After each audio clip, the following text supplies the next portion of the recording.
everybody, and welcome back to a brand new episode of Horrifically Horrifying, presented by the Hollywood Critics Association. My name is Heather Wixson, and joining me, as always, is my co-host, Kevin Taft. Hello, Kevin. Hello. It's been a while. I know, it has been. Missed it.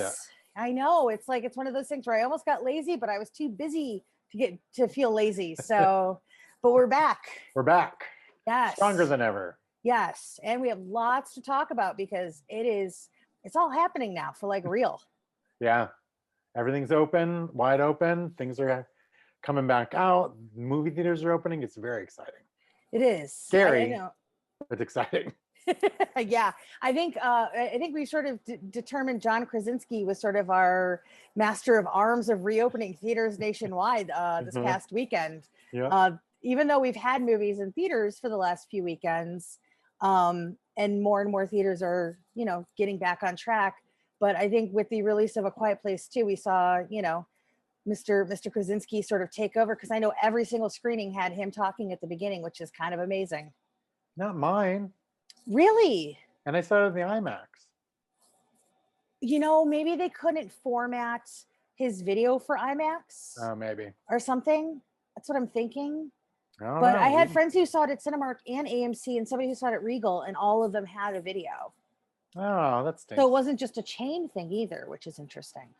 That's weird. So, but in any case, Chinese is TCL, right? TCL. Yes. Oh, see what you get for going to the fancy theater.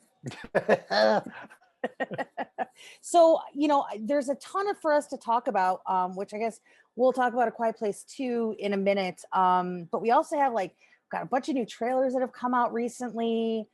On the indie side of things, there's a ton of different things, that have been released lately. I really want to talk about the Last Night in Soho trailer. Oh, so good. I know, from Edgar Wright. And it's crazy because based on the description originally, I didn't think this was going to be something within the genre. It just sort of sounded like some sort of escapism and alternate reality type thing. And then I saw the trailer, I was like, oh, this is super Giallo vibes, and I am into it. Yeah, no, it looked fantastic. I can't wait. Yeah. I kind of forgot that he was even doing something. And then when I saw the trailer, I was like, what's Last Night in Soho? It sounded like a Quentin Tarantino movie or something. And then I was all on board. And what's the other girl, not Anna Taylor-Joy, but the other girl? Is it McKinney Thomason? Hold on a second. Thomason, yeah. Mackenzie. No, why would we be prepared for this, everybody? It's Thomason McKenzie. That's it. Yes. She's appearing everywhere because she's in another trailer for another horror movie, I think. Yeah, and she was also in Jojo Rabbit. Yes. And there's another movie now that she's coming. I was like, she's blowing up. Oh, she's in the old trailer. That's it. Thank you. That's it. Yeah. Absolutely. Right. Another one we have to talk about. I know. So, but it's funny. It's for as much as there's certain movies of Edgar's that I absolutely adore. And there are a few that you can't get me to rewatch regardless. And it's so weird. I don't like Scott Pilgrim. I'm dead inside. Oh, I can't stand that movie. I feel bad about it. People are going to be thumbings down us right now. But I know we're so screwed on our rating right now. But it's I remember the elation I felt seeing Shaun of the Dead in theaters. Actually, we went and saw a sneak preview of it, and I still have a poster that's framed from it. It was an actual program, and then it folded out to a poster. So I say that. Nice. Hot Fuzz is absolutely one of my favorite films of all time. I love Hot Fuzz. Yeah, I mean, dude, it's it has Point Break in it. It's he sat down and made a movie for me. And I'm mixed on The World's End. There's a lot I like about it. There's some things that I don't love about it. Just because the character that Simon Pegg plays in it is just so terrible. But that's, I guess, a good character. But I don't love Scott Pilgrim, and I don't love Baby Driver. Oh, Baby Driver. Oh, I love that movie so much. And I get it, because it's snappy, it moves. It's there is not an ounce wasted in that movie. But I don't know if I just saw it in the wrong mood, and I just never had a chance to go back and watch it. But it did not click with me the first time. But I was like, I love the others, so I'm good. But Yeah. this like looks so up my alley. Yeah. And it doesn't even really look like an Edgar Wright movie. It No, just looks like something so different, and I just can't wait. I am Absolutely on board. excited. Me too. I'm all about this new phase of American Giallo movies between this and not Maleficent, but Malignant from James Wan that's coming at the end of the summer. I always want to call it Maleficent. Maybe. Yeah, Maybe you it will never be. know. You don't know. What won't you be mad when you go to the theater and you're like, I saw this already. Why is Angelina Jolie in this? She looks good though. Yes. Yeah. And we mentioned old. Mhm. Are you on the M. Night train? Like, I know that he's again one of those directors, like he works for some people and doesn't work for others. Yeah. Um, I'm again when he first came on the scene, I loved everything he did up to a point. Um, he even did a movie. I don't know if you know the movie Wide Awake with Rosie O'Donnell. No. It's technically his second feature, but it got released. I think the first one didn't get released. Um, and it's funny because it's a drama about a kid in a Catholic school, and he's really close to his grandfather, and the grandfather um, and dies, and he wants to know if he wants to find God to find out if his grandfather's okay. Mm. That's what the movie's about. But it's really funny. It has a lot of like Dennis Leary is in it. What's her face from China Beach is in it. Why am I drawing a blank on her name? She was also in Desperate Housewives. Oh my goodness. Oh Oh, wait, you know what? I have the DVD box right. look at you, all prepared. Oh, here it is. Stretch. Okay. Dana Delaney, Oh, that's her name. Okay. Robert Loggia, Rosie O'Donnell, and actually also 10 Things I Hate About You Girl was the sister. Oh, okay, cool. Yeah, that's the movie. Oh, And so I saw interesting. it, and there is a twist in it, surprisingly, which I did not see coming. Like I didn't know it was a movie that had a twist to it. But me and my best friend could not stop crying through the entire movie. We were sharing napkins back and forth because like everything was making us emotional. So then Sixth Sense came out. I'm like, oh my God, it's by the guy who did Wide Awake. But yeah, I like, long story. I liked Wide Awake. I like Sixth Sense. Love Signs. The Village. It's fine if you watch it as a drama, but I feel like he messed up the like don't reveal something and then make her go into the forest. I'm not scared now because I know that the monster's not real because you just told me it's not real. Had you made that reveal after that scene, it would have worked. Yeah. Plus, I figured out the twist before I saw the movie. I'm like, I bet they're in real time, like modern time. It really felt to me, The Village is where I kind of checked out a little bit because it really felt Yeah. like this short story that I read like in junior high that had Did a he get really sued about that? he might have. I think he got 'Cause- sued. Mhm. Okay, because there was like a story I remember reading as a kid and thinking like when we saw The Village, I immediately like when they went to the place where they had the stuff locked away, and I Yeah. was like, oh my God, this is current, isn't it? Which is funny because I still remember when we went to see The Sixth Sense, my ex and I went like the first time, just us, and we were like, oh my God, this is amazing. But it was nice because it was like a horror movie you could take the family to. Yeah. So like the next weekend, we take like his parents, his sisters, and their husbands. So it's a big outing for all of us. And we have said nothing about this movie. They know nothing about this movie. We are 15 minutes into The Sixth Sense, and my ex-father-in-law, bless his heart, literally shouts out, "Hey, you guys, I think Bruce Willis is dead."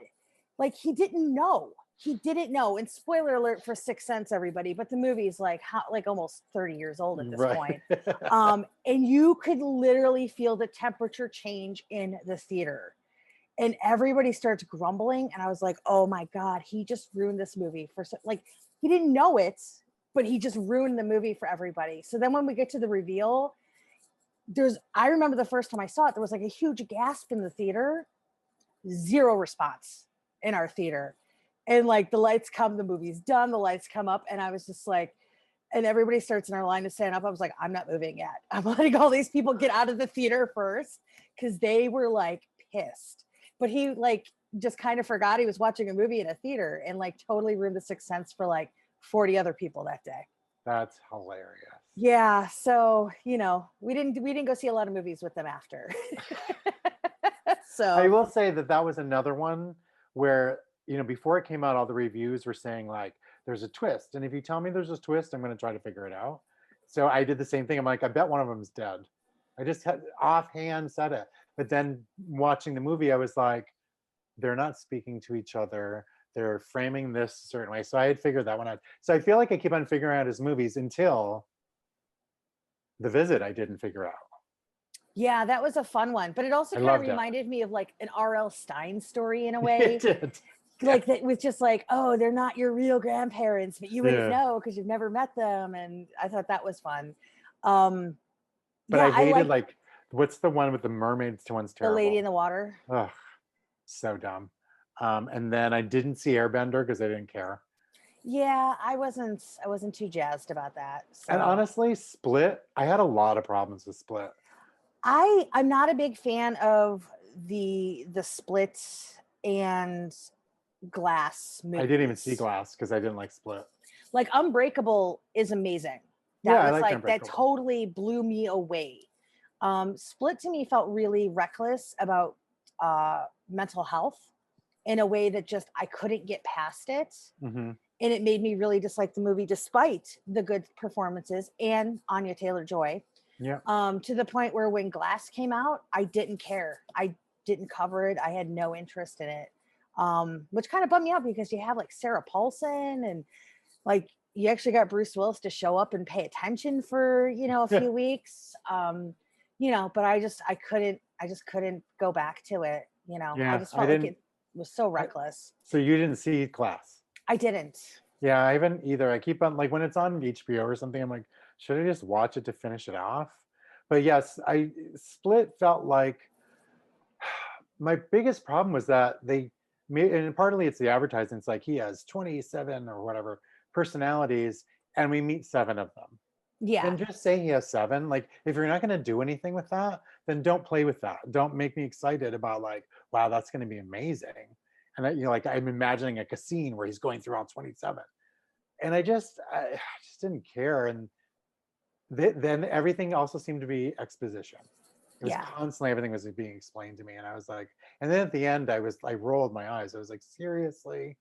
Here's the other problem too: is I saw it at a film festival at the Chinese, and we didn't get into something happened, but it didn't start until I think 2011 on a school night, oh, and I was like livid, and we were in like the third row, so I was like this in the because it was IMAX at the Chinese. I was just unhappy anyway, so I was grumbly. But yeah, I do feel like he has such great ideas. He just doesn't know how to. It's kind of like Ryan Murphy. It's like he has good yeah. ideas, but he can't execute them well. Well, this one's interesting with Old. I didn't realize until recently that it's actually based on a graphic novel. Oh, is it? Okay. Yes, it's See, I think feel like he's going to be better with that, yeah. I think adapting when he's something. got somebody else's material to work from, but it's this it's I think it's a French graphic novel called Sandcastles. Hmm. And the only reason I found that out was because of the writer director of Spontaneous mentioned it. Hmm. Because I sort of was poking fun at the trailer. Because for me, I'm curious as to how it happens where the little kids go into the little cavern and then they come out teenagers, but their bathing suits still fit. Because I know as a 6-year-old and then as a 16-year-old, my 16-year-old self was not wearing anywhere near the same size. And And like they the can. boys' trunks like still fit. Like I don't maybe they found stuff to put on, but the little girl into the teenage girl, like her bathing suit's the same pattern. Right. So Unless there is a reason for it. Maybe it's a hallucination or something. it could be, who knows? But yeah, But I is there like a baby or something, and then the baby like it was almost like there's a they were. toddler who shows up like turns up like 10 or something like that. Yeah, but also was talking to well. I was Yeah. like, so suddenly they also know how to speak, and She's gained all of her language skills in this too. yeah. But we'll So see. I'm sure there's something to explain it all, but I was just having a little fun with it. But then somebody was like, "Well, it's based on a graphic novel, and apparently everybody's really naked in it." And I was like, "Oh, okay." So if you're into naked graphic novels, Sandcastle. Is it Sandcastle Sandcastle. or Sandcastles? Ah, Sandcastle. It's by Pierre Oscar Levy and Frederick Peters. all right. So, but I'm Good gonna to see know. it. I'm always up Yeah. for a little fun. Yeah. And then we also had a new trailer for Escape Room. Yeah, I love you and I both love Escape Room. I am so excited. I First of know. all, I'm so happy they bumped it up because that means it's good. Yeah, it's true. That means if they're gonna put it out in July and spend that kind of money, it's good. That makes Yep. me happy. And two, it looks bananas. It And does. I'm really so stoked for that. So it's like Hunger Games meets Escape Room. And I was like, yes, I got Yeah. so thrilled. Yep, I love the first one so much, and at the end when they kind of like hinted at a sequel, I'm like, they better do one. I was very excited, but then didn't he just do one that was not good? Oh, Adam Robitel? Yeah, it was by the same or somebody who did Escape Room, and it's got the girl from Teen Wolf, and she's stuck in something. It was very similar to, had a very, and it was not. It was boring. Yeah, I no, was he like, didn't. If he was involved, maybe as an actor, no, because let he me hasn't look had it up. 2015. Because Escape Room and Escape Room 2 are like his last things that he's done. And then So maybe Insidious it was a Last Key. producer of it or something then. Yeah. Because I remember thinking like, wow, first of all, why didn't he just do a sequel? Why is he just doing this movie? What was it called? It came out over, COVID. Teen Wolf. Who's the girl in Teen Wolf? The redhead. Oh gosh, I haven't watched Teen Wolf in like forever. Well, it's gone. Well, yeah, I know. Well, it's like I can watch the replay. That's true. I stopped watching it after a while. Okay, what is her name? Oh, Holland Roden. So the name of the movie. Yeah. No Escape. Oh. But I feel like somebody involved had to do. That could have been a producer. Maybe that's what it was, and I just got confused. Because I remember thinking, if you're going to do this kind of bad version of Escape Room, why didn't you just make Escape Room 2? And do you realize she's in Escape Room Tournament of Champions? Do you not? Holland is? She is. That is so funny. Yes.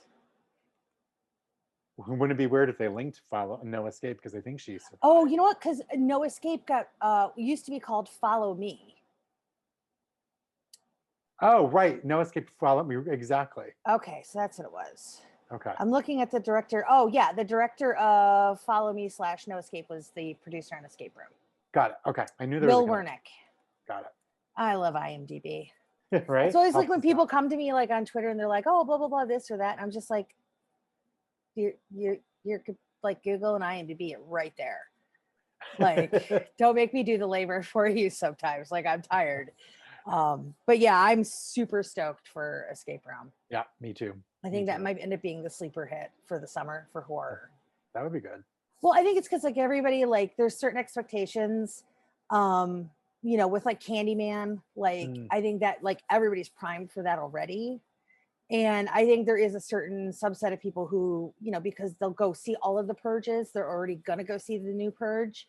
But I think Escape Room is one of those movies that like, it did okay when it came out, but it didn't like do gangbusters. I mean, it did well enough to get a sequel, but I think it's a movie that's continued to grow on people since, and I think it's going to be a sleeper. I really do. I hope so. I hope so too. Yeah. I'm trying to think of if there's any other trailers. It seems like every day there's like a new trailer for something. Yeah, I know. It's just like, it's so hard to keep up. Like every day, like we'll be like, cause we watch Hell's Kitchen on YouTube. Like all the old seasons. We've been doing it since like basically the pandemic started. So we're starting season 12 now again. But like we always see like trailers and stuff. And I'm like, oh, we got to watch this today. And every day it's like a new trailer. So, but it's kind of exciting, a little overwhelming, but I guess we can talk about some stuff that we have watched. True. Okay. So you caught up with Army of the Dead. I did. Okay. Crazy, weird, messy movie? Yeah, I didn't like it. Okay. I was super bored because not one plot point. You were going to get so many thumbs downs on this episode. I know. I'm so sorry. I was bored because nothing that happened was surprising. Not one thing was surprising. And then I don't know if you posted this or if you saw that I posted this. Somebody did a What's Wrong with Army of the Dead video, and it literally brought up all the weird problems like, why are you going to talk about like these are all zombies, but they're dehydrated or whatever, and but when the rain hits it, they come to life, and I'm like, okay, that's going to come back. Nope. That wasn't me who posted anything like that, but I agree. There's definitely some dangling threads there. So And many. also, yeah, and like the idea that the fact that there was robot zombies that never really gets talked about. And you know But what's funny? I missed that because I honestly, think at that I point I did had totally too. checked out. Did you? Well, just it's just a lot of movie, and because like I had, you know, it was like one of those. I think I watched 2 screeners the same night, and that was like 2.5 hours, and I was like, okay. I mean, at that point, I was like, at the point where we see them, I'm like, I'm just waiting for more Tig Notaro at that point, Right. anyway. So I was like, oh, these are different zombies, and then somebody Yeah. was like, oh, they're robot zombies, and I was like, okay. And then Right. also, they mentioned how they introduced this idea of a time loop in like time travel because they actually like it's a really small moment in the movie, but the main gal who's sort of Batista's love interest but not quite, but they're ride or die Oh for yeah. each other. Yep. She passes by her own body at a certain point because you notice that the corpse laying there has the same exact necklace of that she's wearing with the same tank top. Oh yeah, I do remember that. So, Because and I isn't he know, trying to do like a whole like universe? I mean, I'm sure he is. He's Zack Snyder. He's going to build all sorts of universes. We don't need this one.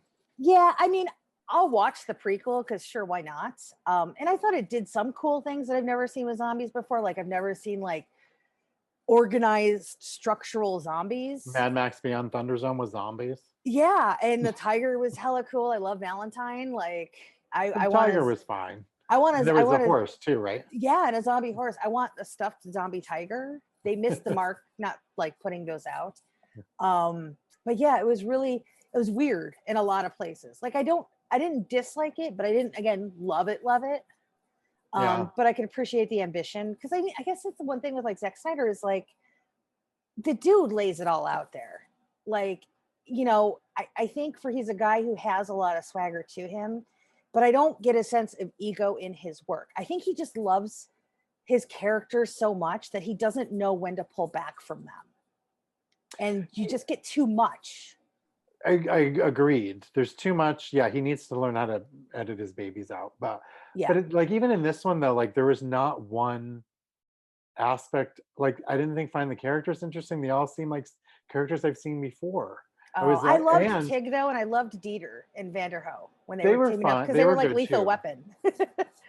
Were you and I texting? No. Were you and I? I don't think it was. Was I texting when so my best friend and I started at the same time, so we were watching together, and he is very forgiving. So when he about an hour in goes, "What do you think?" I'm like, "Oh, he doesn't like it either." But we watched the whole thing. But he's a huge Aliens. Yeah, he knows all the movies. He knows the dialogue. There were so many references to aliens that it almost got a little like annoying, but it kept me awake because I was looking for them. Yeah, and then now you're on an Easter egg hunt. Yeah, because they would use dialogue. But then I guess we looked something up, or he looked something up and said, I guess his daughter was a big Aliens fan. She was. So that makes sense. Yeah, I think I get a sense. Yeah, I know. And I get the sense that he's a guy who's trying to work out some stuff through his movies. Yeah. And I can't be mad at him for that. Do I wish it was better? Yeah. No. But is it the worst thing I've seen this year? No. No. I mean, I just wouldn't ever watch it again. Yeah, it's fine, I guess, is where a lot of movies can just be fine. Like they don't have to be amazing or the worst thing ever. They could be fine, and that's okay. Which brings me to what we'll probably talk about next week, which is The Conjuring, The Devil Made Me Do It. So, but we will save that chat for a later date. Yes, we will do that. We don't need any more thumbs down on this episode. We're gonna get slaughtered on this. I haven't seen it yet, so I might like it. That's true. You could be the voice of reason next week. I mean, you might really be the voice of reason, but I might just be like, I dug it. But yeah, we mentioned Quiet Place 2. Yes. So what was your verdict? I loved it. Yeah. I did honestly. I was thinking about this when you were talking. I'm like, I kind of forgot that I saw it though, and that's weird. But I did I jumped 50,000 times. Everything was effective. Granted, a little too much with the loud music and whatever, but But it was effective. Millicent was amazing. She's so Um, good. she's just so great. And I love a like I like speak. Try that again. I like disaster movies, and I'll Mhm. get to one later and when we talk. But so I loved the opening. I loved seeing the how it all began because that stressed me out. Like that was It's a amazing. great sequence. So with the So bus good. too. Oof. Yeah. So good. And they're just so fast and scary and oh, so good. So I totally enjoyed it. Like I was with it 100% through the whole thing, and I'm on board if they do another one.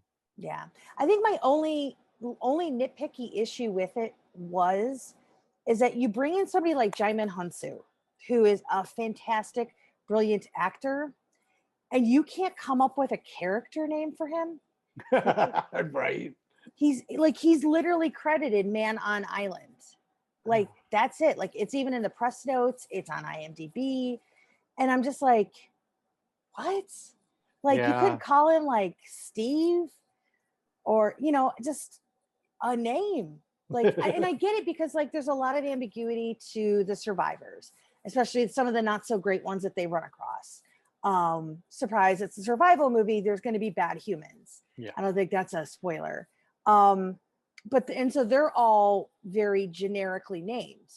But even though he's not in a ton of the movie, he's in a significant amount of the movie, enough to where I feel like I should know what to call him. And Yeah. just not like it was weird because because I did the junket for this in March 2020. And so when my other half was doing the videos and he was just like, oh, do you know what his character name is? Like, I don't really know. And then I realized why I didn't, because he doesn't have Doesn't one, have one. Yeah. you know? I And mean, I his was, character was a little light for him. Like I yeah, was surprised that they cast him, unless he just needed work. Sometimes they just need their health insurance, yeah. and they're friends with somebody. They're like, I'll do it. But yeah, I did think his character seemed brief. Yeah, I mean, he has a couple of interesting scenes. I'll leave it at Mhm. that. Um, but I feel like it's enough to where like, hi, I'm George, just Yeah, something to connect you to him. But it'd be interesting because they did sort of like the prequely type of opening for this, where I'm wondering for the third one if we'll see that similar style again, but with like other people. And maybe we actually get to know what's going on with his, like, I could see it sort of reopening and recalibrating. I don't know. I feel like we've seen the Abbott family now enough to know exactly where they're going.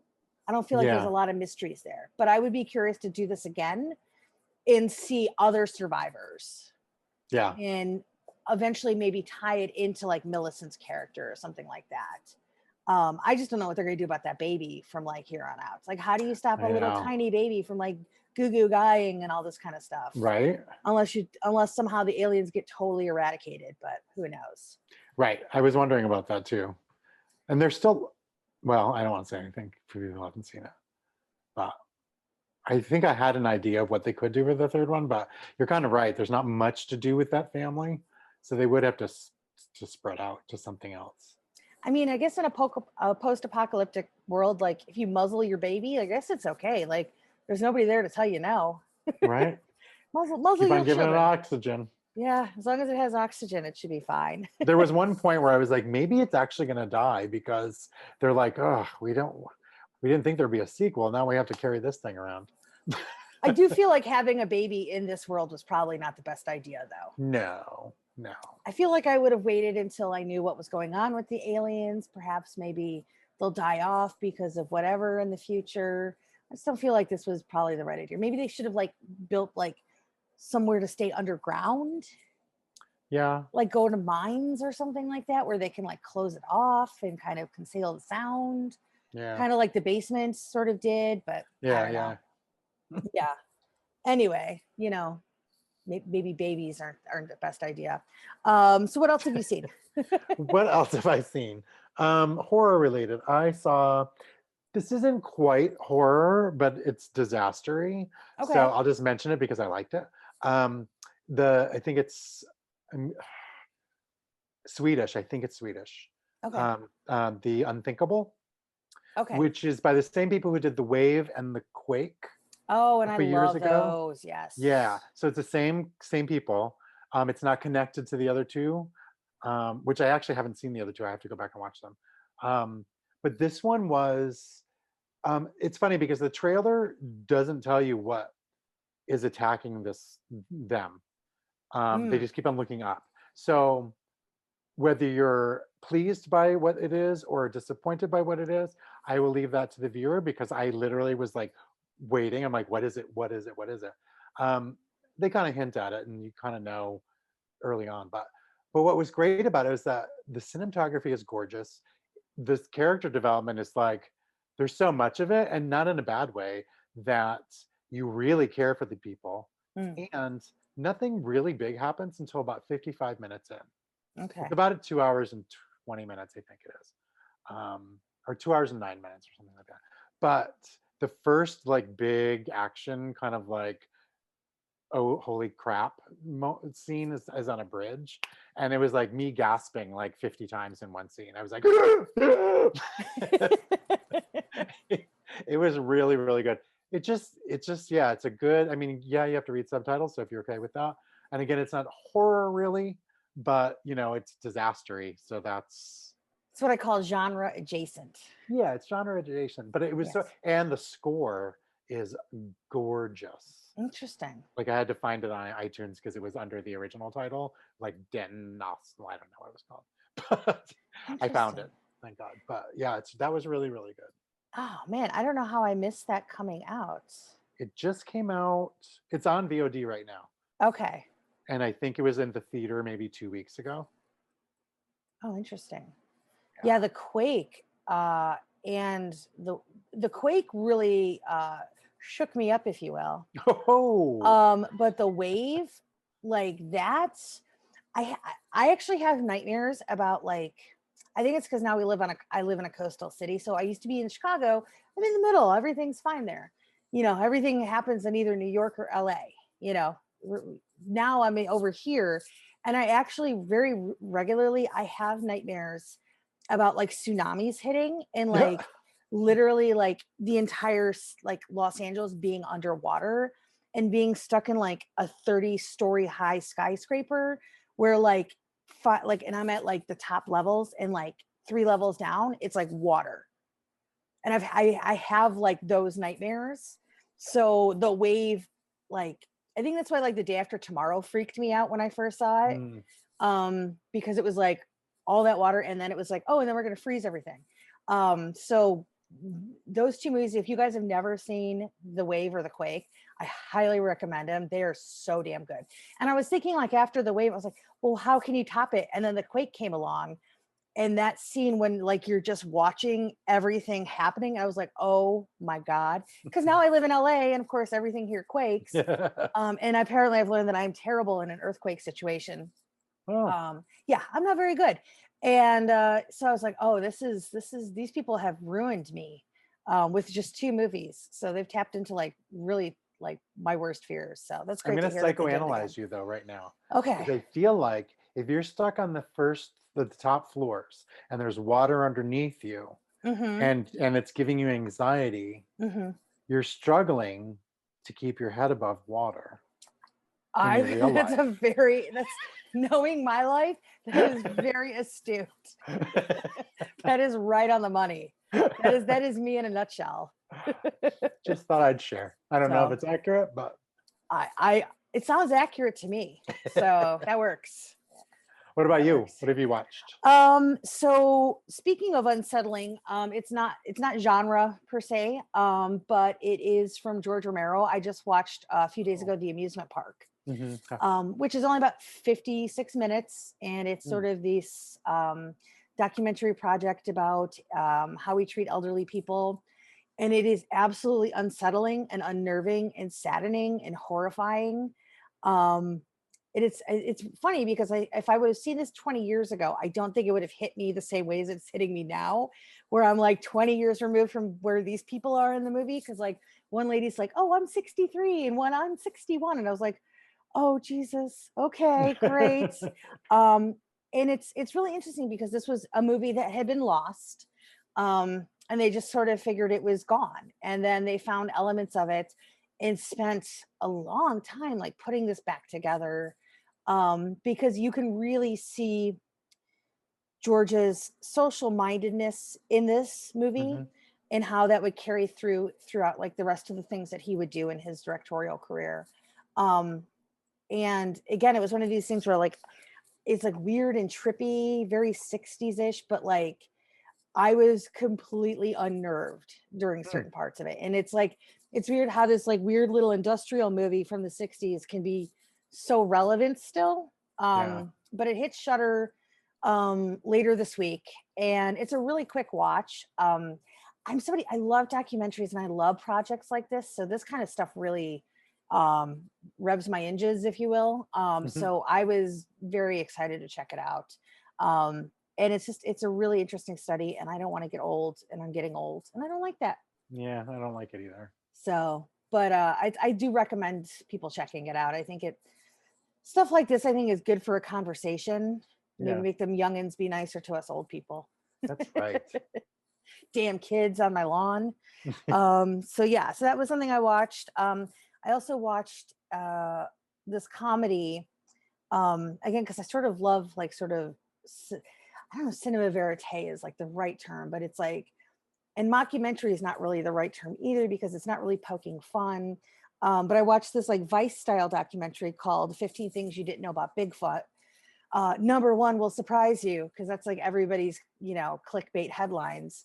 Um, and not only did it make me laugh and entertain me, but it also made me realize the things that I kind of want out of my own career in a weird way. So it made Hmm, me sort of introspective in that way, and it was a lot of fun. interesting. I saw the trailer this weekend. It was one of the choices for Friday night viewing, which became the Unthinkable. But it was on the is it's on the docket. Gotcha. Yeah, it's one of those like again, it's not a movie I've seen a whole lot of folks talking about, which Yeah. is why I figured I'd mention it. But yeah, it used to be. I think it was just called the Vice Guide to Bigfoot before, but then I think they probably got a cease and desist from Vice. Mm, got it. But as somebody who watches certain programs on Vice, like it captures their style to like a T. And the guy who's sort of the main guy, who's also like the director of the actual movie, just sort of his reactions to things and like just not wanting to do bullshit stuff anymore and not do the dance. Because, Yeah. I think all of us at a certain point in our career, we have to do the dance. Hmm. And do you want to do the dance? Do you want to be the person who always gets asked to do the dance? I don't know. But it's finding myself, it's me realizing at this point, like, I don't know if I really want to be doing the dance. Like I kind of want to be just, doing things my own way. Yeah. But it's like, and it just takes a really weird turn. And just goes full on bananas. And the guy who's the cryptozoologist in it is like amazing. Like Hmm. he's just like weird, quirky backwoods guy, but he's like hilarious. His character name is Jeff. And he's just like, I didn't know I was going to come away loving that character as much as I did. So, but yeah, I do recommend that one. All right. Good to know. So Good to know. yeah. And then you watched Psycho Gorman, I hear. I did. I feel like the trailer was better than the movie. Here's the thing about Psycho Gorman, and I totally know exactly where I where need you're to be going with high to this. watch it. Maybe, but also I liked it a lot better the second time. Because the first time I saw it, I was kind of in the same place where I was just like, because I didn't know how to anticipate the tonal shifts in it. Like, how do you make a movie that feels like it should be a kid's movie, but like it's super gory and violent and like there's language and everything like that. But then there's also like little kids running around, like doing montages. And it was like tonally very jarring the first time. And then the second time I watched it, where I kind of knew what to expect, I laughed my ass off. Like, and then it's like, that's when the movie clicked for me, where like now I'm always saying, like, I don't like hunky boys, or do I? Like, that to me, like, that line kills me now. Where the first time I saw it, I was just like, oh, okay. Do you like Huh. hunky boys? I don't know. But now I want a hunky boys shirt because they sell them on Cavity Colors. So, Ah, I don't know. But yeah, I get it. So you were, was it the tone for you? no, because like I got it. I thought she was gonna be I thought I was going to be more impressed with the girl, and I actually started to really. She just really got annoying after a while, and I just didn't want her on screen anymore. Oh gosh, hold on. Oh, hello, puppy. I see him. There's people doing fireworks right outside of our building right now. So that was all the dogs just went nuts in our building. Oh, Yay, live shows. Oh, you're on TV, Utah. You're on TV now. hi, hi. I know, Winnie. I heard. And all the dogs are like, "What's going on? Help us!" This is their horror movie. Yes, they're like, "Oh gosh, fireworks! Yeah, we're getting into fireworks season, so yay!" It's always fun, especially at like 2 a.m. And then, because people in the building try to keep things quiet. So anyway, that's not a discussion we need to have here. But I get it because she is a lot. But I've also, as somebody who had to babysit a lot, like she was just like every other little kid that I've been around where they just, Was they're, she? they're, well, I mean, in terms of like their energy and their sort of tenacity and like, they weren't summoning demons, I don't think, but Right. there'd be times Yeah. where it's like 11 o'clock at night and you're trying to put them to bed and like it's just like, hey, let's do this and I'm gonna ask you like 453 questions and so I think the kid aspect bothered me less, but again, I think the first time I saw it was just like, this movie is a lot. Yeah. Slow down. And then I Yeah. sort of relaxed with it a little bit and it really clicked a lot more the second time. But I also really love the effects in it, like all those little weird Yeah. creatures that you see, Mm-hmm. like the giant brain I love. And I love Mhm. that he's like eating dinner with his family later on and like they don't Yeah. even care that he's a giant brain. Mhm. And then like the little council of like intergalactic Yeah. fighters. Yeah. Like it was like watching something like out of MST3K, like Yeah. in a way. So I get Or it even though. an old Buffy episode. They always Yeah. look like that. Yeah. So yeah, it's weird. Like speaking of, because we actually sort of touched on this a little bit with Teen Wolf and Buffy, I should mention that last week was actually kind of a weird week for me because a former boss of mine actually passed away. And he actually, my first real job here in LA was at a special effects house. And he actually worked on Buffy and Angel and did a lot of the creatures there. I actually have from the Angel episode when they did the casino night, I actually have a chip from that, which is kind of cool. But he also directed and did effects on Teen Wolf as well. Oh. Yeah, and his name was Rob Hall. He was only 47. Wow. Yeah. That stinks. So that was like really a big sort of shock, I think, for a lot of folks in the horror community. But he did a lot of things. He directed and did all the effects for the Laid to Rest movies. Oh. Which are like crazy, gory, slasher movies. And he did a really good movie. I think you would actually really like this because it's very character driven and it's genre adjacent, but it's called Lightning Bug and it's sort of semi-autobiographical for him. Okay. And I forget the name of the kid who's the main kid in it, but it has Laura Prepon in it. That sounds familiar. I might have seen the trailer for this. Yeah, but that's a really good watch for you or for anybody out there.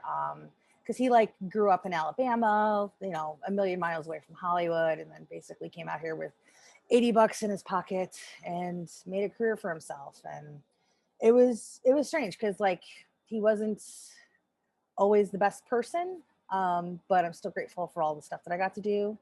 Yeah. So it was weird. But when you mentioned Teen Wolf earlier, I was like, one of the reasons I stopped watching was because he was directing and stuff like that. So, but I used to love Teen Wolf. I used to run into those boys all the time on red carpets. Really? Yes. Yeah, I was obsessed with it. I would tell everybody like Monday nights, I'm like, shh, Teen Wolf is on. The kid that I forget, is Tyler. Tyler Posey? Yes. He actually, because he used to like beatbox and do like rap battle stuff, like with him and oh my gosh, the kid who played Styles. Dylan? Yes, Dylan O'Brien. And they used to like improv like rap on the red carpet with us all the time. Because I swear to God, there was like 2 years where we saw them like every 3 months. It was really weird. He'd be like, "Oh my God, it's you guys again." So I love those kids. I like when the little kid, like, because they're little teenagers, and now they're like grown men out there doing things. Doing stuff. They're doing it. So yeah, I really liked Dylan in Love and Monsters. Yeah, He's really good. Yeah. He's very good. Yeah. My other half loves the Maze Runner movies. I've never seen them, but he's like super into them. But he never got to see the last one. So I've only seen. I might have only seen the first one. I don't know if I okay. saw the second two. I Gotcha. did. I thought the first one was a little boring, so I think that's why I was like, meh. I don't care if I see the other ones, but I sometimes think about it Okay. because I do Apparently like two him. was really, really good. So maybe they like up it for the Maybe. sequel. So, Okay. you know, Fair enough. but yeah. Trying to think if there's anything else that I've seen. I did. I What else did did you see? see. I actually am just adding Lightning Bug Okay. to my list. It's currently not available in your location Hmm. on Amazon Prime anyway. Oh, okay. The other one I saw was last night, Endangered Species, Oh, by MJ Bassett, who also directed Rogue, yes. not the alligator movie, And the the one Silent Hill with sequel. yes, Yes. the Megan Fox Rogue. Yeah, which I Um, actually liked despite the digital lions. and here's the thing, Endangered Species, it's Rebecca Romaine. I think it's Richard Winchester. Her husband's in it too, Jerry O'Connell. And MJ Bassett's daughter's in it. Anyway, it's about this white privileged family who go on a safari and do everything that they shouldn't do and end up basically stranded in the middle of the outback. Not the outback, but whatever you call it. The African wilderness. Yeah, there's a Yeah. word. They use the word too. Anyway, so they're stranded out there because a rhino smashes into them, and they can't go anywhere. And it's survival. And then there's the whole poacher thing. Um, CGI animals for sure, and it's super obvious sometimes. But I had read a lot of reviews where they're like, "Oh, they're so bad." So I didn't actually think they were as bad as people were making them out to be. There is the last scene, which is supposed to be this touching little tender moment. I was like, "Yeah, they don't look too good," but it didn't bother me. But I thought it was a very solid B movie. I thought the cinematography was beautiful. You got to see a lot of Africa. The performances were good. There wasn't a bad person in the cast. And so when I was starting to look up more information, so MJ Bassett, because of Rogue, this is the second in her, I guess, calling them She does ecological horrors. ecological horror. Yeah, because I interviewed her for Rogue. Oh, got it. Yeah. So that was interesting. So I was like, oh, there's more to this than I expected. It's not just we're gonna do kind of a cheap thriller based on some easy type of situation. So again, everybody in the movie is stupid and does the worst dumb things you could possibly imagine. So you know exactly what's gonna happen. But I enjoyed it. I had a good time with that. And then I looked up a little bit more. So as you and I have discussed, and you brought up the idea today of doing a like a Pride horror week Mm-hmm. next week. So we'll focus on horror that has LGBTQ elements or directors or whatever. We can kick off June since it's now June. Yes. MJ Bassett is transgender, came out in 2016, and the son in the movie is his character's gay. I don't know if the kid's gay, but the character's gay, and it's a little bit of a plot point with the dad because the dad is kind of the problem of the family. But it was handled really well, and he was just kind of a normal kid, and they didn't make it didn't come across odd. So that was nice to see too. So That's some awesome. good representation for the LGBTQ community in this.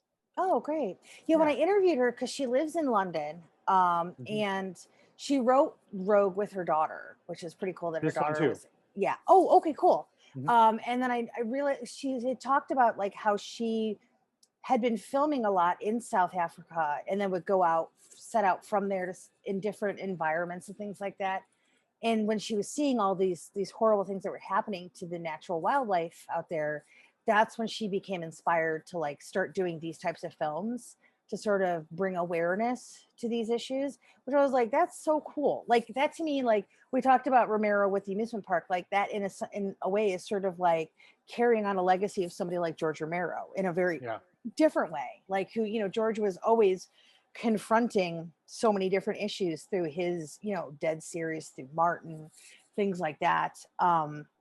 So it's really interesting to me to like when filmmakers set out with a very specific agenda like that. Hmm. I think that's really cool. But I liked Rogue. The lions were a little, but I didn't give a shit. Megan Fox was like a total badass. I've heard it wasn't bad. I didn't really know much about it, so now I want to go back and watch that.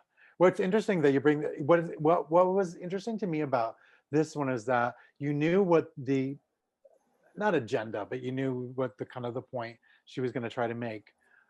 But what's interesting is they don't always give you easy answers. So, for example, there's a scene where they're getting ready to go, and the dad has some issues, so they have to take a van out by themselves to do the safari. Um, and they're like, "Are you sure we're gonna go out? We're not gonna have gun." Where he's like, "Oh, that's just for show. We're just gonna go." So, like the first, like, oh, "What are you doing?" But they bring out like they give them a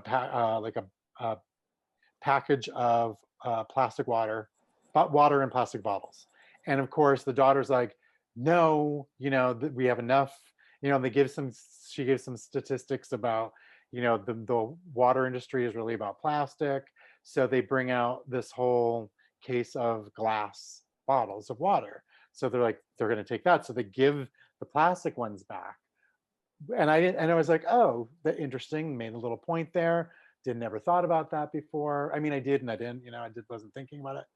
And of course, when they get into the accident, they have no water because the glass water bottles broke. Mm. And I was like, so there's not always an easy answer. Like we want to do the good thing, but there are reasons we do things that we do sometimes. Yeah. So in this case, the plastic would have been a better option for that.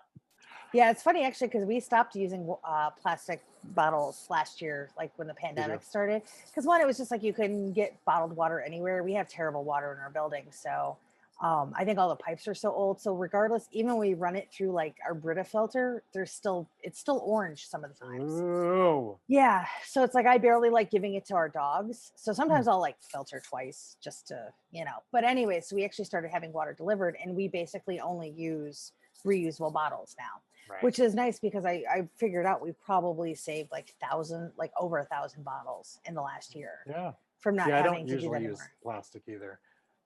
But It I used to wouldn't be use a easy 'cause you glass just bottle grab 'em. either. No, glass bottle. Now you're asking for trouble. I mean, you can hear them. It was like it was jingling Clink, as they clink, handed clink. it. And it was like you're in a van in the wilderness. How do you think this isn't going to smash around? Yeah, there's a reason we don't use glass bottles anymore. Normal, but yeah. Then you want to save the world, and there's plastic, so Yeah. tough. It's tough out there. Yep. So, but yeah, I mean, I recommend it. It's horror adjacent as well. Awesome. Further, I can dig it. Yeah, I really liked Rogue, so yeah, I would highly recommend that because there's a new Megan Fox movie coming in July too. Oh. Called Till Death. Is it a horror movie? It is. And it is. Yes. And it's something that has to do with like she goes on a romantic getaway with like her husband. But there's like some sort of secret agenda, and then she has to like fight to survive the whole weekend, but it doesn't seem like it's your typical setup, but it doesn't seem like Gerald's Game either. Right. But in either case, I'm on board because it's Megan Fox and she's awesome. So it's nice to see her kind of like getting a little bit like coming back in a way. She seemed to disappear for a while. Yeah, the industry was awful to her. Actually, I got to speaking of laid to rest too, I actually got to hang out with her a little bit. It was when she was pregnant with her first kid, because she used to be married to Brian Austin Green, and Brian Austin Green was in laid to rest too. And so she would come and visit him every once in a while. And she was really shy. Like, it was kind of funny. Like, she was very shy. But really sweet. And I was trying not to geek out, but I was totally geeking out. And then also another memory from that was because I still have my 90210 bed sheets because of course I do. And Rob had made me bring them with one day when we were shooting, and he made me bring them to set because we were shooting in the building next to the shop. And he was like, had Brian Austin Green sign them in front of everybody. And I was just like super embarrassed, but he was super cool about it. But yeah, I'm all about the Foxaissance, I want to see it, but she's it's funny because like I didn't know if I was going to quote unquote buy her as like this like elite squadron leader in like that there's like special ops and stuff like that. And like 2 minutes into her performance, I was like, oh yeah, I'm in. Like Yeah. she owns it. So I do recommend it. I think you dig Good it. to know. Good to Yeah. know. I will check it out. Just a side note, which is going to be super off subject. My battery is dying on my computer, so I know we've been on here a while, so I we guess might it's have to time to wrap wrap this up. Like, because I don't unless we're want it gonna to do like, stop in the middle. yeah, we don't think we need to do like a 4-hour episode. I know it's been so long, so we're back with all the good stuff, everybody. I'm sorry. Right? So much to talk about, and I think this is how it's going to be like the rest of the summer, because I think it's going to be a lot to keep up with. But I think we're both very excited. So, yeah, I guess this is going to wrap us up for this week's Horrifically Horrifying. Again, I'm Heather Wixson, Kevin Taft with me as always. We will be back next week to celebrate Pride, and we hope you guys join in and check us out next week. And we will see you then. Bye. Bye.